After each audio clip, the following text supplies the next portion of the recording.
Di Lukas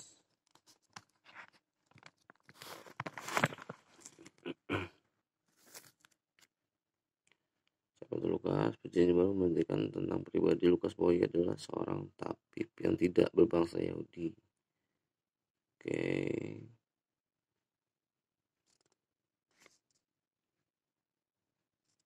Tradisi sepakat dalam menyebut Lukas sebagai penulis Injil yang ketiga. Origenes dikatakan juga bahwa Lukas menulis Injil sesuai dengan ajaran Paulus. Ya, sama tadi Markus, sudah baik Markus.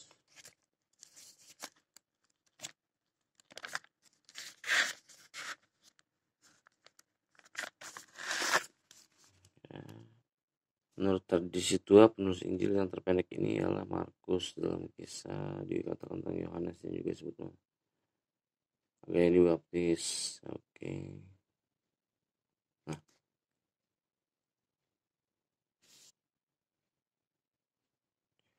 Nah, yang jadi pertanyaan saya adalah kenapa di Alkitab kok di catatan kaki banyak tertulis ayat-ayat tidak asli, atau tidak asli berarti palsu ya, atau sisipan. Nah, itu kenapa yang dikatakan kitab suci kok bisa ada ayat yang palsu? Itu kan ada catatan kaki. Gimana kalau tidak ada catatan kaki seperti ini? Nah, ya logikanya, Pak, kenapa bisa harusnya suci itu, Alkitab itu suci, kenapa ada ayat palsu?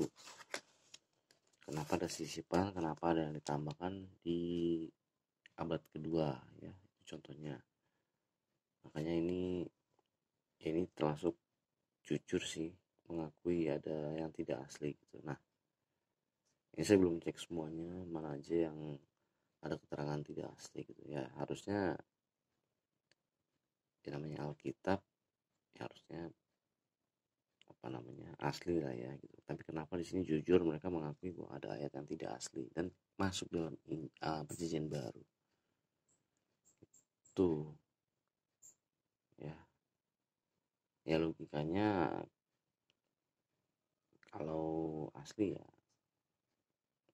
semuanya asli gitu, nggak boleh ada yang palsu. Kalau ada yang palsu berarti ada yang merubah dong, jelas banget ada yang merubah gitu.